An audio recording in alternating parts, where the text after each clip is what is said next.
foto esa de todos los jóvenes juntos, no me digan a mí que de ahí no va a salir por lo menos un pastor. Estamos orando constantemente por nuevos obreros y cuando miraba esa fotografía yo decía, Señor, ahí en ese grupo tiene que haber algún pastor, alguna persona que quiera servir al Señor de alguna manera. Y por otra parte también estaba pensando que, puesto que Estados Unidos es tan grande, es un país enorme, probablemente el año que viene habrá que hacer 2 o 3 campamentos en Estados Unidos, porque con uno no llega, es imposible. Es un país muy grande, ellos estaban al este y todavía queda muchísimo territorio, ¿no? Así es que bueno, damos gracias al Señor por esta oportunidad que tuvisteis de poder visitar ese país y también pensar en otras naciones como por ejemplo Colombia, donde hay tantos miles de jóvenes. Pienso que sería buenísimo hacer algo fuerte en Latinoamérica. En fin, vamos a ver hasta dónde podemos llegar. Hermanos queridos, ahora vamos a pasar a otro apartado, a otro tema. Yo también quiero darle públicamente las gracias a todos ustedes porque sé que estuvieron orando por nuestro viaje a Israel. Nosotros fuimos a un país que está en guerra hace 7 meses y ahora cuando venía por el camino me encontré con una chica que de vez en cuando viene aquí a la iglesia, que es una de las vecinas, que me dijo que estuvo viendo todo lo que transmitíamos, los vídeos cortitos que hacíamos en Israel, y me preguntaba si no tuvimos miedo en ningún momento, si no nos sentimos con peligro. La verdad es que no, la verdad es que gracias al Señor, en ningún momento ni el grupo ni nosotros tuvimos sensación de miedo, de peligro, y mira que nos movimos, ¿eh? Estuvimos nada más llegar al aeropuerto de Tel Aviv, y la gente venía con una ilusión tremenda, con unas ganas tremendas de conocer el país. De las 50 personas que llegaron al aeropuerto, solamente una no la dejaron pasar, la deportaron. Una chica de Colombia, nos dio mucha pena porque estuvimos allí esperando, pero bueno, por una serie de motivos no la dejaron pasar y claro, eso trajo una cierta tristeza al grupo porque es una hermana que había venido de Colombia y había con mucha ilusión y gastado su dinero y al final pues no la dejaron pasar. Algo así parecido a lo que le pasó a Anderson y a Silvia hace unos cuantos años atrás, ¿no? Bueno, entramos los 49 en el primer grupo, de ahí pues nos fuimos por toda la carretera de la costa, que es la que más seguridad nos ofrece. Llegamos a la ciudad de Tiberias. La ciudad de Tiberias es la capital de Galilea y allí estuvimos hospedados en un hotel 2 días, ¿vale? Visitamos, como siempre, en la zona de Tiberias, el mismo lago, navegamos por el mar de Galilea. Estuvimos en la ciudad de Capernaum, que era la ciudad donde Jesús fue después de que fuera echado. Recuerden que él nació en Belén de Judea, se crió en Nazaret, pero un día lo querían despeñar, lo querían matar en Nazaret y entonces él decide irse a Galilea y convierte la ciudad de Capernaum, un pequeño poblado de pescadores, en su cuartel general. Estuvimos allí con los hermanos, les explicamos todo lo que se ve allí, les enseñé la casa de la suegra, la casa de la suegra de Pedro, por donde fue descolgado aquel paralítico, ¿se acuerdan? Que dice que no cabían en la casa, todavía todo eso se puede ver. Vieron el molino comunitario, el famoso molino que dice el Señor, 2 mujeres estarán moliendo en un molino, la una será tomada, la otra será dejada. Les enseñé cómo es ese molino. Bueno, estuvimos también en un lugar llamado Tajma, que es donde el Señor hizo la pesca milagrosa, una de las pescas milagrosas, y donde restauró a Pedro. ¿Se acuerdan que días atrás Pedro había negado al Señor y el Señor va a Galilea y allí les hace la famosa pregunta a los discípulos, ¿habéis pescado algo? ¿Y la respuesta cuál fue? Toda la noche hemos intentado pescar y no hemos pescado absolutamente nada. Siempre digo allí, y lo quiero decir hoy aquí también, que me llama muchísimo la atención la respuesta de los discípulos. Toda la noche hemos intentado pescar y no hemos pescado nada. Toda la noche, toda la noche. Unos días atrás el Señor les había pedido a varios de sus discípulos que oraran con Él 1 hora y se le quedaron dormidos. Qué cosas, ¿verdad? Para el Señor, cansancio, sueño, fatiga, pero sin embargo para la pesca, que por cierto fue un desastre, durante toda la noche no te entró sueño. Pero bueno, así es el hombre, ¿no? Estuvimos no solamente en esos lugares, después subimos a un lugar precioso que se llama el Monte de las Beatitudes o de las Bienaventuranzas y estábamos solos. Es un lugar que siempre hay no digo cientos porque sería una exageración, pero docenas de autobuses. Vienen cristianos de todas partes del mundo al lugar donde el Señor Jesucristo dio el famoso Sermón del Monte, que se encuentra en Mateo 5, 6 y 7, y estábamos solos, no había nadie. Por una parte, está bien ir a un sitio que no haya tanto turismo, te puedes mover con facilidad, pero por otra parte, una tristeza muy grande, ¿no? De ver al país prácticamente vacío. Cuando este grupo se fue, después de una semana, nos quedamos Elena y yo. Bueno, en ese primer viaje nos acompañó Armando, que por cierto ahora mismo está en la península, está en Alicante, ahora hablaremos un poquito de eso también. Y también vino Miriam, pero ellas se volvieron en el primer viaje, en el primer grupo, y nos quedamos allí. Y una noche bajé al restaurante del hotel y cené yo solo. No había nadie en el hotel. Cené yo solo en el hotel y esperábamos al segundo grupo. Hicimos prácticamente el mismo recorrido, aunque fue más amplio. Visitamos también otros lugares muy bonitos, muy interesantes. Y la verdad es que fue un tiempo extraordinario. Yo también quería ponerles algunas fotografías para que ustedes las vieran. Fotografías que íbamos sacando durante el camino, ¿no? Ya se ha sustituido la bicicleta por el camello. Antiguamente por esas calles se irían camellos, hoy en día van en bicicleta. Esta es una fotografía que la sacamos desde un lugar donde se ve al fondo la famosa cúpula de la roca, esa que es la cúpula dorada. Eso está en el lugar donde estuvo antiguamente el templo de Jerusalén y ahora estamos en Jerusalén Este. Vete pasándola según yo te vaya diciendo. Vuelve para atrás. Ese cementerio que ustedes ven delante es uno de los cementerios más antiguos del mundo. Ese es el famoso Valle de los Huesos Secos. Ustedes se acuerdan que Ezequiel estaba cautivo en Babilonia y el Señor le muestra un valle lleno de huesos secos. Ese es ese cementerio. Y le hace una pregunta muy interesante. ¿Vivirán estos huesos? Y el profeta Ezequiel le dice, no lo sé, Señor. Dice, profetízales, háblales. Y todos resucitaron y volvieron a la vida. Allí al fondo, en el valle, se ve un pequeño barranco, un pequeño torrente, el famoso torrente del Cedrón. Y al fondo, pues ya sería el monte Moriah, que hoy en día está totalmente plano, pero que antiguamente, lógicamente, era una montaña donde Abraham subió a sacrificar a su hijo. Bajamos del monte de los Olivos caminando y nos dirigimos al huerto de Getsemaní. Pasa un poquito. Y esa fotografía es ya dentro del huerto de Getsemaní. Hay una carretera que parte el huerto de Getsemaní en dos. Hay una parte que es pública para todo el mundo y hay una parte del huerto de Getsemaní que es, digamos, privada, donde estábamos nosotros. Y allí tuvimos un tiempo de oración y reflexionando en torno a lo que el Señor padeció esa noche, a lo que oró. Y bueno, creo que es un lugar también muy, muy interesante. Es un lugar que no sé por qué cuando vamos con los grupos, hay gente que se quebranta, hay gente que empieza a llorar, ¿no? Pensando en todo lo que el Señor padeció esa noche. Fue en ese huerto donde dice la Biblia que vinieron a prender al maestro, donde Pedro se sacó la espada, ¿se acuerdan? Y le cortó la oreja al siervo del centurión. Fue en ese lugar donde dijo, Padre, pasa de mí esta copa, mas no se haga mi voluntad, sino la tuya. Es un lugar realmente muy bonito, muy tranquilo, donde estuvimos también con los dos grupos, tanto el primero como el segundo. Ahí estamos bajo tierra, ahí estamos unos 20 metros aproximadamente bajo tierra. Ese es el lugar donde esa noche los romanos decidieron soltar a Barrabás en vez de al Señor Jesús.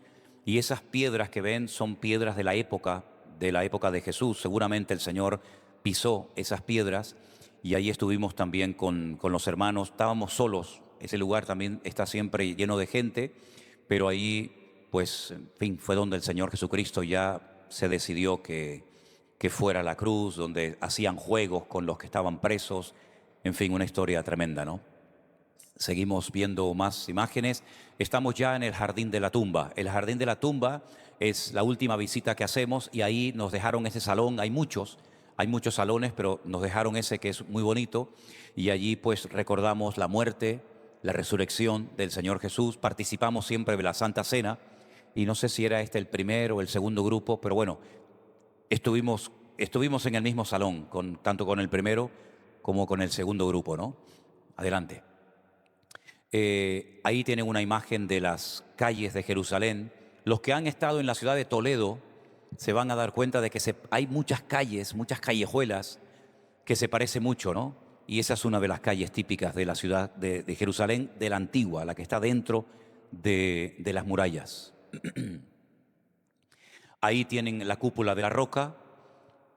Debajo de esa cúpula, que hoy en día no se puede entrar, antiguamente sí te dejaban entrar, hoy en día no, está una roca inmensa que fue el altar donde Abraham subió a sacrificar a su hijo.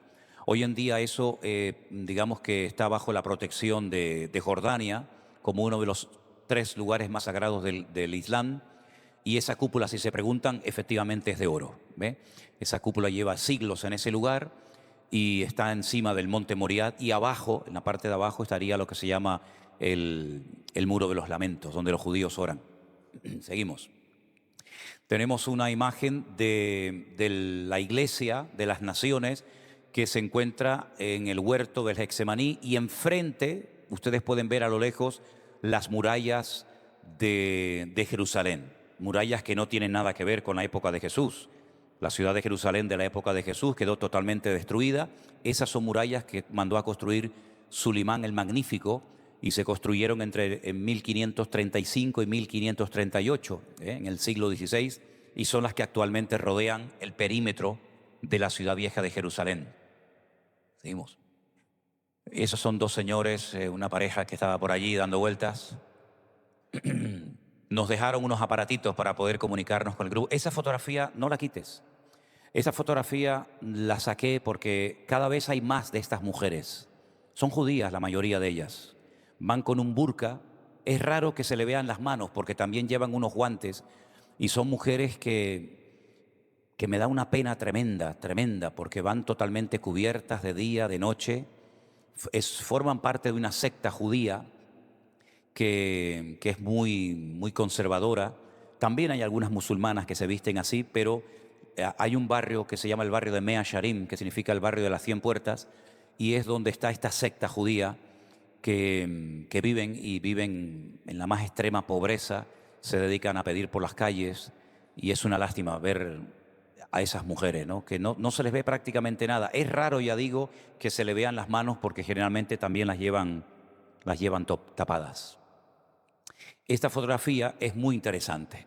Esas son las escalinatas originales de la época del Señor Jesucristo, porque ahora mismo ven una pared, ahora mismo ven, digamos, un muro, pero antiguamente había unos pórticos por donde la gente entraba al templo de Jerusalén, y por esas escaleras subió el Señor Jesucristo en más de una ocasión. Hay 2 escalones estrechos y uno largo, 2 estrechos y uno largo, para que vayan subiendo lentamente.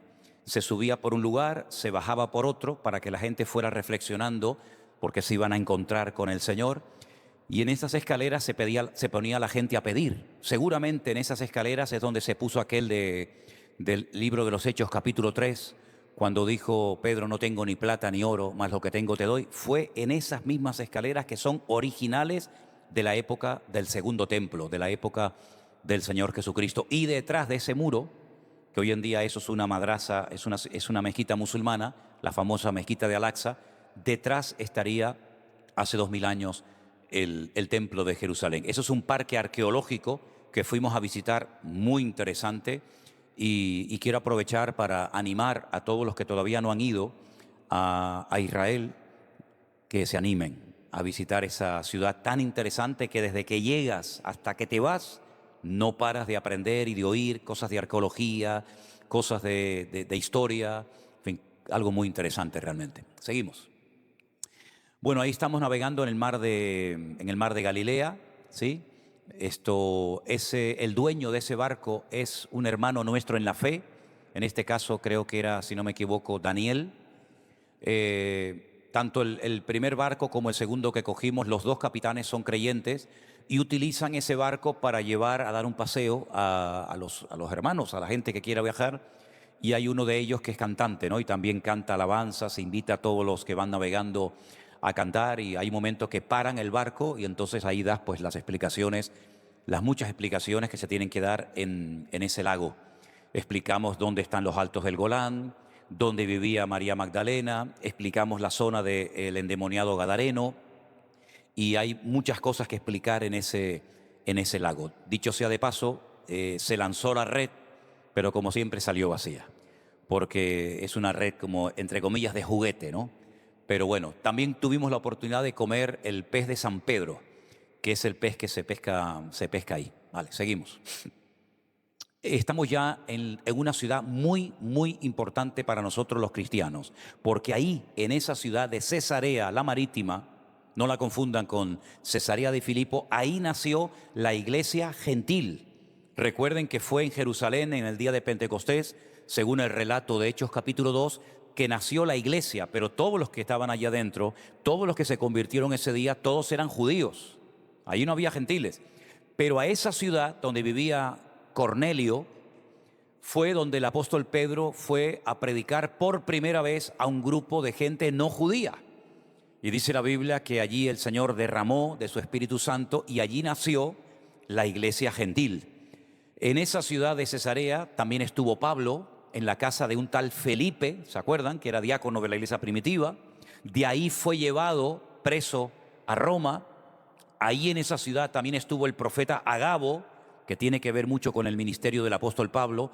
Es una ciudad muy interesante. Y ahí hay un anfiteatro que es donde los romanos que estaban afincados pues se entretenían. No solamente hay ese teatro, sino que después había otras diversiones también. Eso es Cesarea. ¿Ven el mar que se ve al fondo? Ese es el mar Mediterráneo. Ahí es donde empieza o termina el Mediterráneo, según cómo se mire. Si empieza ahí, termina en España, en el estrecho de Gibraltar. O empieza o termina, según cómo se vea. Seguimos. Ahí estamos preparándonos para hacer bautismos. Es el río Jordán, un lugar muy bonito que ha sido preparado, que ha sido diseñado específicamente para hacer bautismos. Eso siempre está lleno de cientos de hermanos que vienen de todas partes del mundo para ser bautizados en las aguas del río Jordán. Nosotros prácticamente estábamos solos. Al fondo había 3 o 4 personas de otro grupo o de otra iglesia y tuvimos bautismos tanto con el primer grupo como con el segundo. Gracias al Señor el agua estaba calentita, ahí estamos bautizando y bueno, gracias a Dios no estaban mis amigas las ratas gigantes del Jordán también. Este creo que fue el segundo grupo porque creo que fue el grupo que más gente se bautizó y ahí están todas las hermanas y algún hermano también que se bautizó en el río Jordán. Les hacía muchísima ilusión y tuvimos un día muy, muy bonito. Eso fue lo primero que hicimos, nada más levantarnos por la mañana. Y ahí ya comenzamos el tour, el recorrido de ese día. Seguimos. ¿Estamos dónde? Ahora, sí. Estamos en el Monte de las Bienaventuranzas. De ahí del bautismo nos fuimos al Monte de las Bienaventuranzas. Es un sitio, digamos, preparado por la Iglesia Católica y hay diferentes lugares para sentarnos y compartir la palabra y para orar. Y una vez más nos llamó mucho la atención que no había nadie. Estaba totalmente solo el país durante el primer viaje. En el segundo grupo ya comenzó a animarse grupos de diferentes países, de Filipinas, de Estados Unidos, de Etiopía también, pero en el primer grupo el país estaba vacío, solo, sin nadie. Esas son las gradas del hipódromo. También había un hipódromo muy grande en Cesarea la Marítima y ese es parte del grupo que nos hicimos una foto ahí para el recuerdo, ¿verdad? Ahí estamos en el Monte de los Olivos. Al fondo tienen ustedes la ciudad de Jerusalén y allí hay muchas cosas que explicar, muchísimas cosas. A todo lugar donde mires hay una explicación.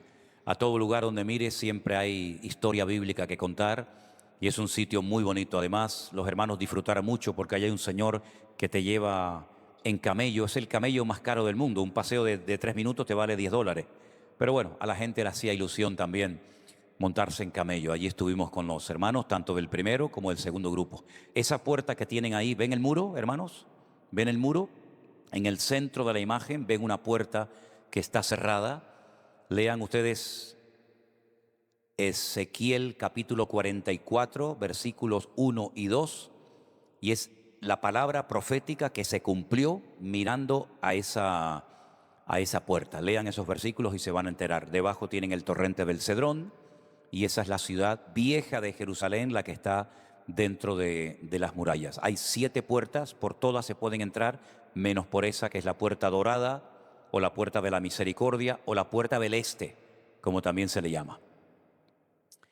Y ahí estamos con un personaje muy conocido en Israel, que se llama Sergio El Bacari, que es un argentino judío que hace muchos vídeos y los sube a internet. Y bueno, él quería estar con nosotros. Esa mañana fuimos a comer juntos y estuvo con nosotros en el grupo. Y eso es en el Gallicanto. El Gallicanto es el lugar donde Pedro negó al Señor Jesucristo y donde se encuentra la casa o las ruinas de la casa de Caifás, donde el Señor Jesucristo estuvo detenido antes de ser llevado a Poncio Pilato y condenado a muerte. ¿Sí? No sé si hay alguna más. ¿Sí? Bueno, esa es una imagen de... Celebramos el día de los caídos y al día siguiente el día de la independencia de Jerusalén, un tiempo muy alegre. Eso es en la ciudad de Capernaum. Esa, no sé si fue el primero o el segundo grupo, no recuerdo bien. ¿El primer grupo? Ah, no, ese grupo no es de ahora. No. Ese grupo no tiene nada que ver porque veo a Félix por ahí por la esquina. Ok. A los hermanos le hacía mucha ilusión mojarse, aunque fuera los pies, en el mar de Galilea. El mar de Galilea estaba altísimo. Yo personalmente nunca lo había visto tan alto. Recuerdo que Anderson cuando fue hizo un vídeo corriendo por la playa, lo grabasteis en cámara lenta, dabais así un salto en el aire, por ahí no se puede caminar. Estaba de agua prácticamente hasta arriba y es que había llovido muchísimo. Y como ya no hace falta sacar tanta agua del mar de Galilea para el consumo, porque ya hay otros sistemas, estaba muy alta el mar. Ahí estamos a punto de bajar bajo tierra más de 20 metros al lugar donde Jesús fue sentenciado a muerte, muy cerca de la fortaleza de la Antonia. Tuvimos hermanos de México, de Colombia, de Estados Unidos, de Argentina, ¿de dónde más? De Guatemala, de Perú también. Vino un pastor de Perú, de la ciudad de Arequipa. Es una maravilla el ambiente que se crea, que se forma. Hermanos que no se han visto en la vida, hermanos que no se conocían y durante esa semana hay un amor y de verdad que fue un tiempo muy hermoso, un tiempo muy bonito entre todos los hermanos. Se fueron todos muy contentos, se fueron todos muy bendecidos. Y ya no hay más. Me pone aquí un cartel que dice que ya no hay más. Bueno, gloria a Dios. Damos gracias al Señor. Amén, hermanos. Fuertes aplausos a Él. Amén. Amén.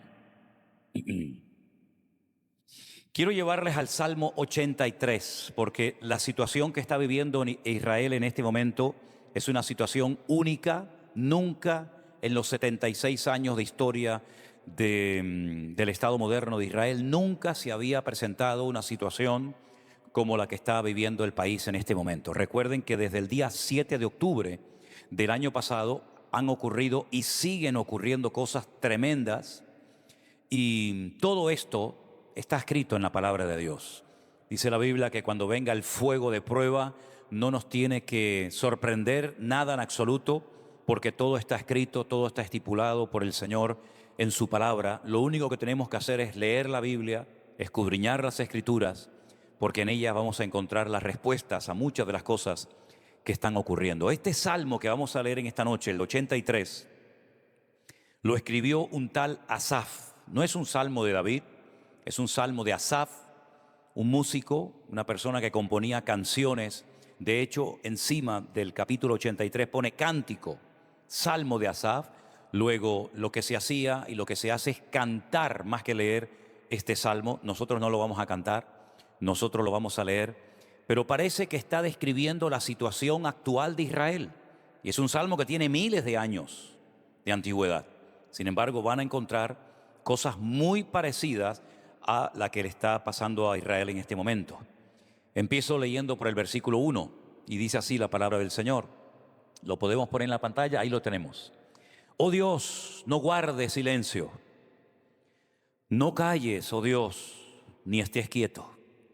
Porque aquí rugen tus enemigos y los que te aborrecen alzan cabeza. Contra tu pueblo han consultado astuta y secretamente, y han entrado en consejo contra tus protegidos. Han dicho, venid y destruyámoslos para que no sean nación y no haya más memoria del nombre de Israel. Porque se confabulan de corazón a una, contra ti han hecho alianza. Las tiendas de los edomitas y de los ismaelitas, Moab y los agarenos, Jebal, Amón y Amalec, los filisteos y los habitantes de Tiro, también el asirio se ha juntado con ellos, sirven de brazo a los hijos de Lot. Hazles como a Madián, como a Sísara, como a Javín en el arroyo del Cisón, que perecieron en Endor y fueron hechos como estiércol para la tierra. Pon a sus capitanes como a Oreb y como a Zeeb, como a Zeba y a Zalmuna, a todos sus príncipes que han dicho: heredemos para nosotros las moradas de Dios. Dios mío, ponlos como torbellinos, como hojarascas delante del viento, como fuego que quema el monte, como llama que abraza el bosque. Persíguelos así con tu tempestad y atérralos con tu torbellino. Llena sus rostros de vergüenza y busquen tu nombre, oh Dios. Sean afrentados y turbados para siempre, sean deshonrados y perezcan, y conozcan que tu nombre es Jehová, y tú solo Altísimo sobre toda la tierra. ¿Cuántos dicen amén? Desde siempre, siempre el hombre intentó destruir al pueblo de Israel, al pueblo de Dios. Y aunque estos enemigos que aquí se nombran, Moab, Jebal, Amoc, Amalek, los ismaelitas, edomitas, filisteos, etc., eran enemigos y se peleaban entre ellos, se juntan cuando tienen un enemigo en común. Aunque luego se matan entre ellos, ¿verdad? Pero ahora se juntan las naciones de la tierra, las que antaño se peleaban y se criticaban y se cuestionaban las unas a las otras. Otra vez vemos que se vuelven a juntar, porque tienen el mismo espíritu que ha estado saltando de generación en generación hasta llegar a nuestros días. Y hay eslogan y hay lemas que se han hecho famosos en las universidades, en las calles, en las escuelas, en todas partes, reclamando que toda Palestina, ¿verdad?, desde el río hasta el mar, tiene que ser para un solo pueblo, ¿verdad? Aunque después maticen, aunque después quieran corregir el error que han cometido. Pero sea como sea, Israel se está viendo cada vez más solo. Hay más de 140 países en el mundo, incluido, para vergüenza nuestra, España también, con su presidente a la cabeza, que ellos unilateralmente, olvidando los grandes problemas que tienen en casa y olvidando el país que lideran, que para eso fueron elegidos, no para gobernar y para decirle a los demás lo que tienen que hacer, sino para arreglar los problemas que tenemos en casa, pues son capaces de dar soluciones y de dar consejos y de hacer cosas para solucionar problemas que nadie, ningún político, ninguna nación de la tierra, ni todo el mundo entero tiene la capacidad de arreglar, sino solamente el Señor cuando Él venga en su segunda venida. Piensan que con sus acuerdos, con sus declaraciones y con todo lo que hacen ya van a solucionar. Ya la semana que viene o dentro de un año todo se va a solucionar, todo va a volver a la normalidad. Pero se olvidan que desde el río hasta el mar, en ese territorio, en esa anchura y en esa longitud, hay 13 millones de personas. Que solamente un 20% no son judíos. Y hay etnias que también tienen su ciudadanía israelí, como por ejemplo los beduinos, como por ejemplo los drusos, ¿verdad? Y otras minorías. ¿Y qué hacemos con esos millones de personas? ¿Los tiramos al mar, como propuso Jordania hace años? ¿Los arrasamos de la faz de la tierra para que no sean nunca más nación y se apoderen del territorio que Dios, el Eterno, el Creador, decidió unilateralmente darles a los hijos de Jacob? Eso no lo cuentan. Solamente cuentan lo que les gustaría que sucediera, pero subliminalmente, indirectamente, pasan por alto que en ese país, repito, hay 13 millones de personas, de los cuales la inmensa mayoría son judíos. ¿A dónde van si nadie los quiere? No los quieren en Europa, en ninguna parte. No los quieren en América, no los quieren en ninguna parte del mundo. ¿Y a dónde los metemos? Bueno, pues ellos tendrán que dar respuestas, ya que son tan sabios y tan inteligentes en sus argumentos y en sus declaraciones, ¿verdad? Pero vemos que nuevamente se vuelve a repetir lo del Salmo 83. Y estamos en el 2024, estamos en pleno siglo XXI y todavía se sigue hablando de ese pequeño pueblo, el único país, el único estado del mundo que pertenece a Israel. Sin embargo, hay 1.000 millones de musulmanes, 1.000 millones de árabes, con docenas de países, con millones y millones de kilómetros cuadrados, países con recursos tremendos que no tiene nadie más que ellos, pero sin embargo se empeñan en que ese pequeño territorio tiene que volver a ser recuperado porque el Islam, la causa del Islam dice que todo territorio que en su época perteneció a ellos tiene que volver a ser recuperado para que la gloria de Alá no fenezca. Y es interesante ver cómo el mundo espiritual está cambiando de una forma tremenda y personas que no saben ni dónde está ese país y cómo son esa gente y qué costumbres tienen y por qué están allí y cómo llegaron allí, etcétera, etcétera, son capaces de hablar sin argumentos, sin ninguna idea, se suman a la masa, creyendo que la masa, creyendo que la mayoría tiene la razón, y no siempre la mayoría tiene la razón. Amén, hermanos. Y les voy a poner un ejemplo bíblico para que ustedes vean cómo a veces la mayoría se equivoca. La Biblia dice que cuando llegaron a la frontera de la tierra prometida, de Canaán, como se llamaba en aquel entonces, Moisés no pudo entrar. Pero la palabra de Dios nos dice que 40 años más tarde, ¿verdad?, lograron entrar con Josué. Pero hay una situación, hay un pasaje en la Biblia muy interesante donde Moisés envía exploradores para que reconozcan la tierra, para que cuando retornen informen al pueblo de cómo es el país, puesto que ellos no lo conocían. No había enciclopedias, no había internet, no había redes sociales, no había mapas, no había fotografía. Había un desconocimiento total de cómo era la tierra que Dios les había prometido a sus antepasados, Abraham, Isaac y Jacob. Ellos querían ver si la tierra tenía agua o no, porque ellos venían de un país que siempre tiene agua. Tenían el río, está el río más largo del mundo, 6.666 kilómetros de largo, tiene el río Nilo. Nunca se ha secado, siempre tenían agua. Venían de un país que conocían perfectamente, donde habían vivido 400 años ellos y sus antepasados. Pero Canaán, ¿cómo es Canaán? Entonces enviaron a 12 exploradores para que durante 40 días reconocieran el país. Cuando regresaron estas personas, uno de cada tribu de las tribus de Israel, 10 de ellos, repito, 10 de ellos, la mayoría, dieron un informe pésimo. Y todo el pueblo se puso a llorar y a lamentar. Y comenzaron a decir tonterías. Y comenzaron a decir, volvamos a Egipto, porque la tierra dice que traga a sus moradores, lo cual era mentira. Porque nosotros nos veíamos como langostas y la gente era como gigantes enormes. Y solamente 2 de ellos, ustedes conocen bien la historia, ¿verdad? Solamente 2 de ellos, Josué y Caleb, le dijeron al pueblo, no es verdad lo que están diciendo. Hombre, la tierra no va a ser fácil conquistarla. Pero uno de ellos dijo, los comeremos como si fueran pan, porque con nosotros está el brazo del Señor.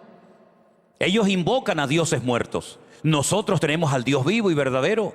Y esa tierra Dios nos la ha prometido. Por lo tanto, subamos y conquistemos la tierra. Pero la Biblia dice que la gente le hizo caso a la mayoría. Y en este caso, la mayoría estaba totalmente equivocada. La palabra de Dios nos dice que lloraron toda la noche, quejándose y hablando mal de la tierra prometida. Y el Señor los castigó a 1 año por día. 40 días estuvisteis reconociendo la tierra, 40 años estaréis dando vueltas y vueltas y vueltas en el desierto.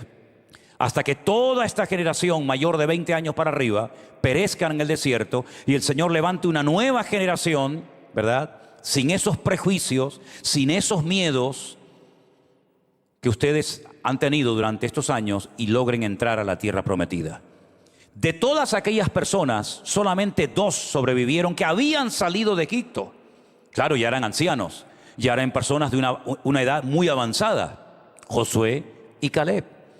La Biblia nos enseña que cuando van a entrar a la tierra prometida, Caleb le dice al que está ocupando el puesto de Moisés, yo quiero mi parte, yo quiero la porción que me corresponde y quiero el lugar que yo pisé cuando era joven. Hace 40 años atrás yo entré como uno de los exploradores de la tierra y yo pisé un monte, y ese monte es el monte Hebrón, donde ya estaba enterrado Abraham, Isaac y Jacob. Y yo quiero ese monte para mí y para mi descendencia. Le dicen, en ese monte viven los gigantes, los hijos de Anac, pero también estaban los gigantes de la fe. Y ese es el monte que él quería y conquistó para la gloria del Señor, como heredad perpetua, ¿verdad? Así que no siempre la mayoría tiene la razón.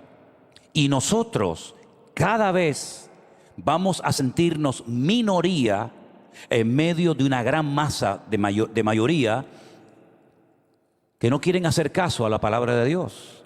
Nuestros jóvenes tienen que saber, los niños de la escuela dominical, los adolescentes de nuestra iglesia, tienen que saber y tienen que prepararse para vivir como minoría en sus institutos y en sus escuelas. Y tú tienes que mentalizarte y prepararte adecuadamente espiritualmente para que aprendas a vivir como cristiano en minoría en tu puesto de trabajo y en tu familia y en todo lugar donde vayas. Pero hoy se dijo desde este mismo púlpito, y Anderson lo mencionaba, que hubo un profeta que en medio de esa gran masa de idólatras, de incrédulos y de gente que no terminaba de decidirse, se sintió mal, se sintió incómodo, incluso le llegó a pedir al Señor que le quitara la vida. Y es cuando el Señor le dijo: hay 7,000 personas que no han doblado su rodilla ante las estatuas de Baal. Él no los conocía, seguramente nunca los conoció, pero el Señor tenía un remanente fiel que en medio de la idolatría, en medio del pecado del pueblo, se habían mantenido fieles al Señor. ¿Y saben qué? Nosotros formamos parte de ese remanente del Señor. Nosotros formamos parte de ese remanente que no quiere claudicar, que no quiere dejarse contaminar ni manipular por nada ni por nadie. Nosotros formamos parte de ese remanente que sigue amando y respetando al Señor y creyendo en Él y sujeto a su palabra, y que no quiere ir a favor de la corriente, sino más bien en contra de la corriente establecida por el hombre. Y el Señor tiene promesas para aquellas personas que son fieles hasta la muerte.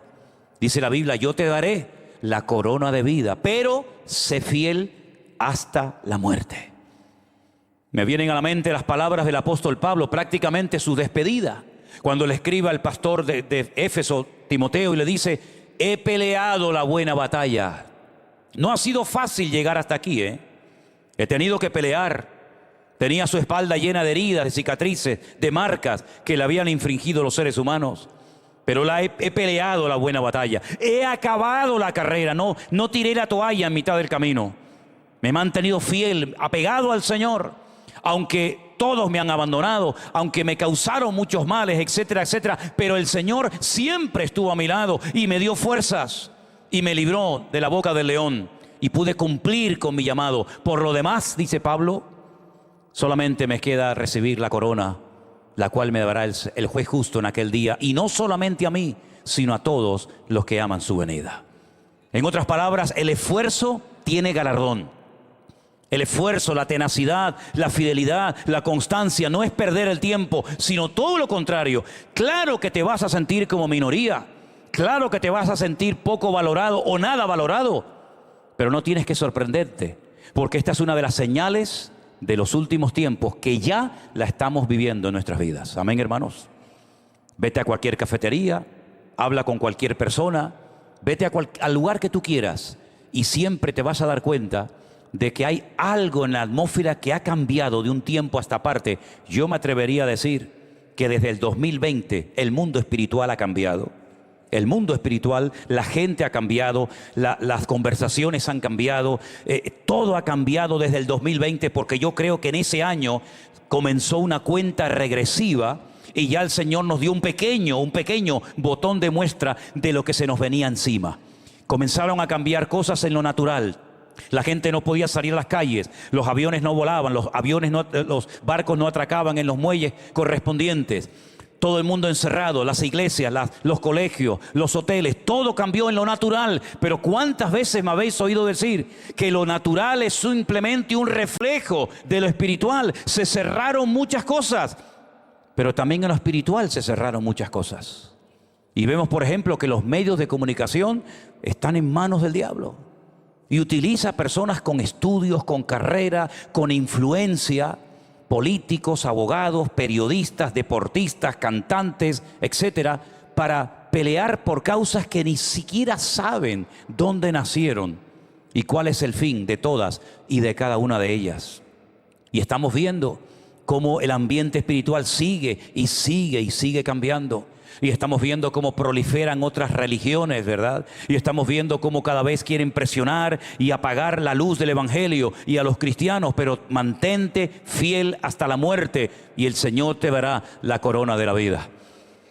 Pero tienes que acostumbrarte a trabajar, a lidiar con una cruda realidad. Somos minoría en medio de una gran masa que ha decidido seguir por otro derrotero, por otro camino. Pero la palabra del Señor nos enseña que los que se sientan débiles tienen que decir: fuerte soy en el Señor. Porque nada ni nadie nos podrá separar del Señor salvo tú mismo. Ni la muerte, ni la vida, ni ángeles, ni principados, ni potestades, ni lo alto, ni lo profundo, ninguna cosa creada nos podrá separar del amor de Dios que es en Cristo Jesús Señor nuestro, salvo tu misma persona. Tú puedes desconectarte, tú puedes soltar la mano del Señor y volverte uno más de la mayoría para que no te critiquen, para que no te persigan, para que no se burlen de ti, para que no te hagan bullying en las escuelas. Por eso, insisto una vez más, ya lo dije el domingo, en las escuelas dominicales de nuestras congregaciones hay que enseñarle a nuestros chicos a tener respuestas por si les preguntan algo, pero sobre todo que se acostumbren a vivir en minoría en medio de sus colegios, universidades, escuelas o donde quiera que vivan o donde quiera que se muevan. Porque es la tónica, es la característica principal de esta generación de creyentes hoy en día. Siempre la iglesia ha sido perseguida, no es nada nuevo. Pero en los últimos tiempos, y estamos en los últimos tiempos, vamos a ver cómo por un lado Dios bendiciendo, por un lado Dios prosperando, por un lado Dios abriendo puertas, pero por otro lado al mismo tiempo el enemigo tratando de impedir, de obstaculizar, de frenar, de debilitar, de enfermar, etcétera, etcétera, aquellos que hemos decidido en serio ir con el Señor. Y habrá momentos en los que van a cuestionarte. Incluso llegará el momento en el que te digan: con esa religión no te voy a contratar en este puesto de trabajo. ¿Qué te parece? Y habrá momentos, y si no, al tiempo, en los que, como a Elena le pasó en su época, le dijeron: ay, no, lo sentimos mucho, evangélicos no queremos en este puesto de trabajo. Buscamos otro perfil de persona. Ya ha pasado en España, no es nada nuevo. Y probablemente habrá momentos, como por ejemplo está pasando en grandes universidades de lujo, donde estudian gente de un nivel económico tremendo, que les están diciendo: ustedes no pueden entrar a estudiar a estas universidades a partir de ahora. Y uno dice: ¿cómo es posible que esas cosas vuelvan a ocurrir en el siglo XXI? Porque antes era uno contra todos, ¿se acuerdan? Hace muchos años, ¿verdad? Uno contra todos. Ahora se ha dado la vuelta a la tortilla y ahora son todos contra uno. Pero ahí vamos a ver la gloria del Señor. Porque nunca he visto a Israel tan sacudido en estos más de 20 años que llevo viajando y conocemos a muchos hermanos. Nunca he visto a la gente tan sacudida. Desen cuenta de que muchos han perdido amigos, abuelos, primos, sobrinos, nietos, hijos, con todo este conflicto. No solamente lo que pasó el día 7 de octubre, sino después. Una de las cosas que me gusta hacer, y lo hemos hecho con el primer grupo y con el segundo, es invitar a hermanos de Israel, sobre todo de Jerusalén, que vengan al hotel y en un salón que nos prestan, que den testimonio, que saluden a los hermanos, que cuenten cómo está la situación de la obra. Y esto es muy bonito para los que están en el grupo, conocer a hermanos de allí, oír sus testimonios, oír cómo hay hermanas que tienen a uno y a dos y a todos sus hijos en el ejército, orando todos los días por ellos, porque en cualquier momento, Dios no lo permita, les puede llegar la noticia de que su hijo o su hija ha fallecido, ¿verdad? Y después hay un momento de donde se abrazan y se saludan los hermanos. Y es maravilloso ver a los hermanos que viajan, cómo saludan a los hermanos de allí, y los hermanos de allí agradecen, ¿verdad? Cómo vamos a levantarles el ánimo, a darles un abrazo, a cantar, a orar junto con ellos. Y es un tiempo realmente extraordinario. Pero una mañana salimos a dar una vuelta, teníamos ese día libre, ya el grupo se había ido, estábamos esperando al segundo grupo y fuimos a diferentes lugares. Una cafetería, una tienda, etcétera. Y cuando hablábamos con la gente, notábamos como que estaban como idos. como en otro mundo, ¿no? Y me pasó en varios lugares y con varias gente. Hablamos con militares, hablamos con religiosos, hablamos con todo tipo de personas y la gente está tan golpeada que todavía algunos no terminan de creerse lo que está ocurriendo. ¿Cómo es posible que hayan llevado niños pequeñitos, bebés, secuestrados, ancianos, familias enteras, con lo que eso implica? Estar 7 meses bajo tierra, con mala alimentación, con un ambiente húmedo, frío, ¿verdad? Es tremendo las cosas que están sucediendo en aquel lugar. Y las iglesias están orando. Y nosotros tenemos ahora que apoyar a nuestros hermanos más que nunca. Amén, hermanos. Como nos gustaría que oraran por nosotros si estuviéramos en semejante situación. Y cada vez se va como perdiendo la esperanza de que aquellas personas que fueron secuestradas hace ya más de 7 meses, ¿cuántos quedan con vida hoy en día? ¿Cuántos quedan con vida? Y cada vez se van descubriendo más cosas y auténticas autopistas por donde viajan camiones y coches llevando comida y contrabando de muchas cosas que han permitido desde el 2005 que salió Israel de la Franja de Gaza estar armados hasta los dientes. Y uno se pregunta cómo es posible que todavía tengan tanto armamento y tantas cosas que todavía siguen utilizando. Yo tengo una aplicación, se llama el Zeba Adon, que cada vez que lanzan un misil me suena y todavía siguen lanzando cada día y más y más y más y más cohetes. Es increíble, hermano, la situación espiritual de Israel. Y a Israel le va a pasar lo que la Biblia dice, que se va a ver más solo que la una. Y le van a atacar por tierra, por mar y por aire. Y la pregunta es, ¿qué es lo que Dios pretende con todo esto? ¿Cuál va a ser el fin de todo esto? Hay varios objetivos. Número 1, y el principal de todos, que Israel reconozca que Jesús es el Mesías. Si ahora mismo todo Israel, desde el presidente, y estuvimos a punto, porque tenemos una hermana en la fe que su marido trabaja en la casa del presidente, no del primer ministro, del presidente de Israel, y estuvimos a punto, no nos dio tiempo de ir a visitar al presidente de Israel, probablemente lo haremos en la próxima ocasión. Estuvimos a punto de ir allí y, si nos permite, incluso orar por él, ¿verdad? Cosa que hemos hecho por otras personas. Pero vemos cómo Israel ya no cuenta prácticamente con el apoyo de nadie, salvo, curiosamente, el apoyo de Alemania. Alemania se está portando de maravilla con el pueblo de Israel. Es increíble el ejemplo mundial que está dando esa poderosa y hermosa nación a todo el mundo, enfrentándose a todo el mundo, y para vergüenza nuestra, nuestro país. ¿Qué podemos decir de nuestro querido país? ¿Qué podemos decir de nuestro señor Pedrito? ¿Qué les parece? Qué tremendo, ¿no? El adalid, el vocero del infierno. Tremendo, ¿no? Así que vienen tiempos difíciles, vienen tiempos peligrosos para ti y para mí también como creyentes. Pero ya estos años, estos estudios que hemos recibido, estas experiencias que hemos tenido, todo lo que hemos aprendido, creo que nos ha preparado para poder soportar la prueba que se avecina sobre todas las naciones de la tierra. Porque otro de los objetivos, que también el diablo tiene en su agenda, no solamente el Señor, también el diablo tiene en su agenda crear un caos mundial en todo, en la economía, en la familia, en los colegios, en las universidades, en la sociedad, para que al final se pueda presentar el que va a ser, desde el punto de vista de ellos, la respuesta a todos los males habidos y por haber. Aquel personaje siniestro que dice la Biblia que vendrá ofreciendo lo que el mundo no va a tener, ni paz ni seguridad. Y todos sabemos cómo va a empezar esto, y de dónde va a venir, y cuánto tiempo va a estar, y cómo va a hacer guerra a todas las religiones del mundo, y cómo se va a reconstruir el tercer templo de Jerusalén. Es que tenemos tanta información que no hay excusa para no mantenernos firmes en este tiempo al Señor, hermanos.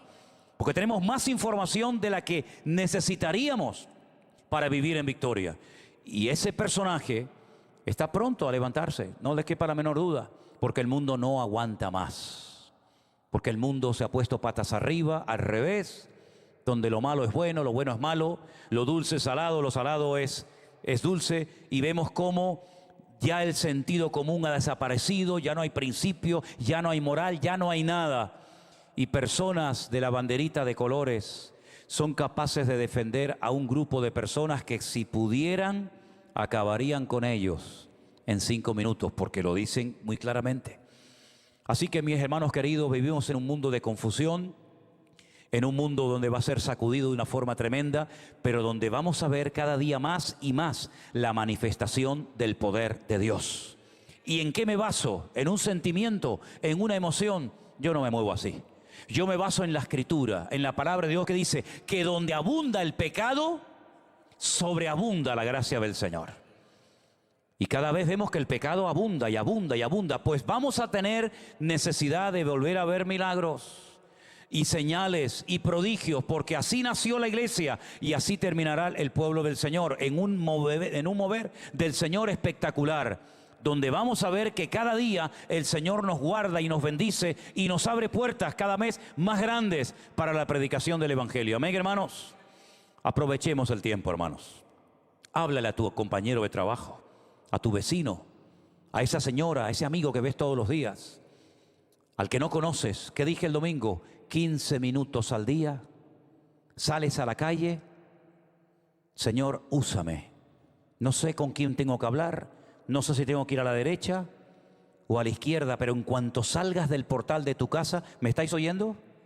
En cuanto salgas del portal de tu casa, Señor, te pido en el nombre de Jesús que me uses y que me sorprendas. Y te voy a contar lo que me pasó el lunes, porque esto lo dije el domingo y yo el lunes lo puse en práctica. Salí a tirar la basura, como un buen marido que soy. Salí a tirar la basura. Y cuando salí del portal dije, Señor, úsame. Yo dije el domingo a los hermanos que estuviéramos atentos a lo que el Señor tenga preparado y te pido que me uses. Y nada, era nada de aquí al cubo de basura y volver. Pero cuando voy al cubo de basura, de repente oigo que alguien me dice, Shalom, pastor. Upa, cuando me dicen Shalom, me brotó el corazón y miré y era una hermana de Haifa, de Israel, que ha estado en varias ocasiones aquí en nuestra iglesia, nuestra hermana Judith, que estaba pasando unos días en Tenerife y le estaba hablando del Señor a otra persona que estaba sentada en un banco en la placita de aquí cerca de Tomecano. Y estuve hablando con ella y tal. Cuando volvía, para no volver otra vez por delante e interrumpir la conversación, porque vi que le estaba hablando del Señor, me fui por la acera de enfrente y cuando iba caminando oigo, pastor, pastor, por favor, ayúdeme. Y yo digo, Dios mío, ¿pero esto qué es? Parece que estoy en el libro de los Hechos. Pastor, pastor, ayúdame. Y miro así para atrás y era un muchacho, un joven, que también ha venido en varias ocasiones a la iglesia y me dice, le estoy hablando a una señora aquí en una cafetería, en un bar, y necesito que me ayude porque tiene un hijo drogadicto y le estoy hablando del Señor y ya no sé qué más decirle. Venga, pastor, venga. Bueno, me voy a la cafetería y entonces la señora estaba dentro de la cafetería y le dice, no sé cómo se llamaba, salga, salga, que está aquí el pastor y le puede ayudar. Oye, aquella palabra fue una varita mágica.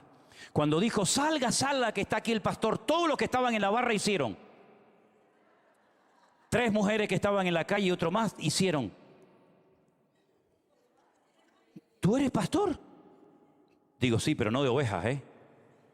¿Tú eres pastor? Sí. ¿Y qué es eso de pastor? Y me vi con 7 personas en la barra de un bar, hablándoles de lo que es un pastor, hablándoles del Señor. Luego salió la madre desesperada porque tiene, no un hijo, perdón, un sobrino con muchos problemas con las drogas. Estuvimos hablando, estuvimos allí mencionando la palabra del Señor. Y entonces le decía a la gente, escúchenlo, escúchenlo, que a él lo conocen millones de personas. Y la gente del bar estaba así como diciendo, pero ¿habrá caído un extraterrestre del cielo? ¿Este tío quién es? Eso fue el lunes.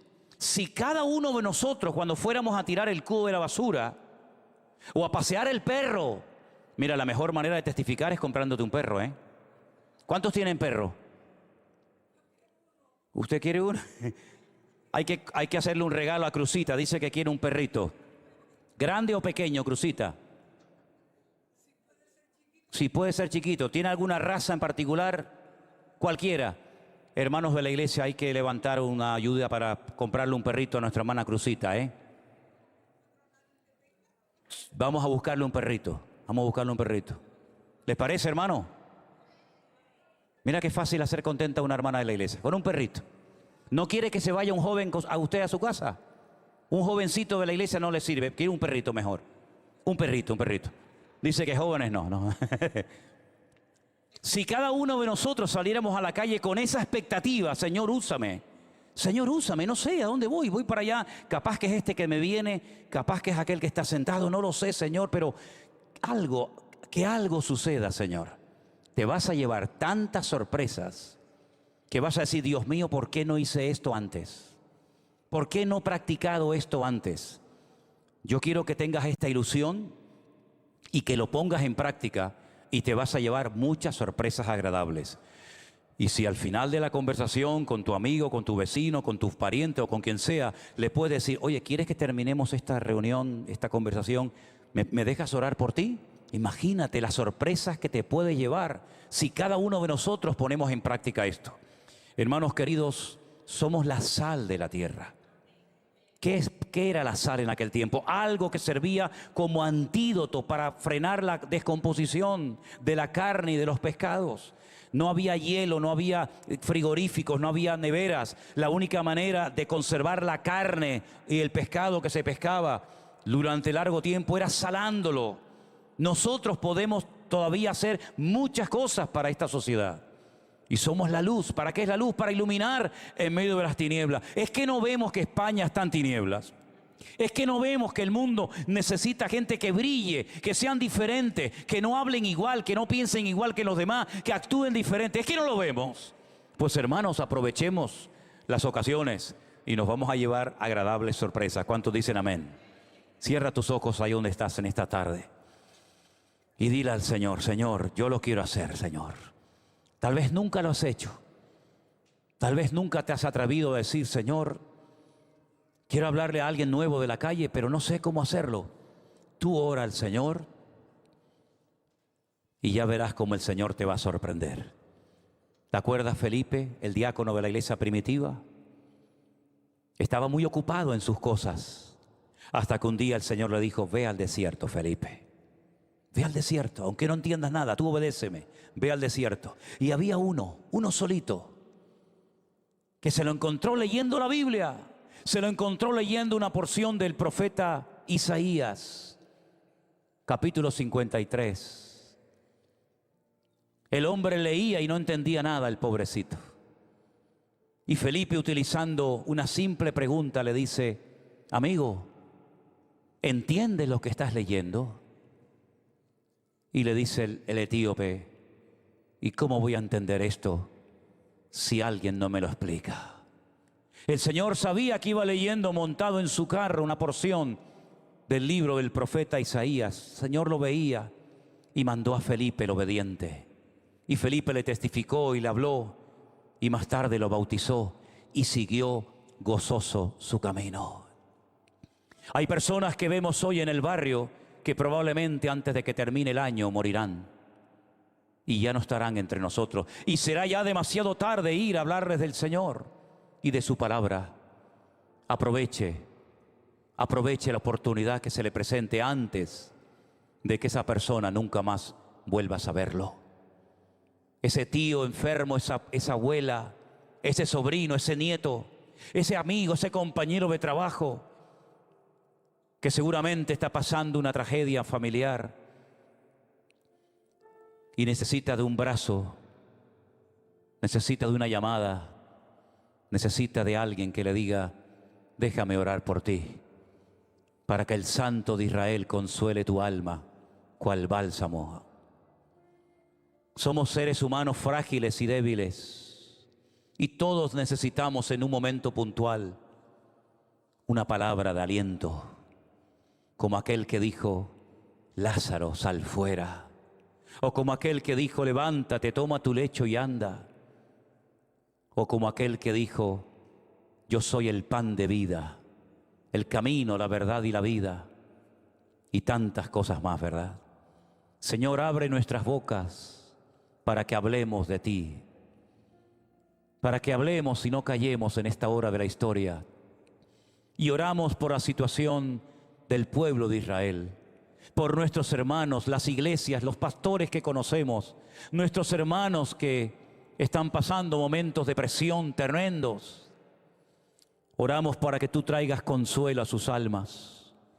Oramos, Señor, para que traigas paz a sus corazones y guardes a todos esos muchachos de iglesias, jóvenes, que están ahora mismo en el servicio militar, en el ejército. Actúa por amor a tu nombre y no calles, Señor. Actúa por amor a tu nombre, Señor, y no calles.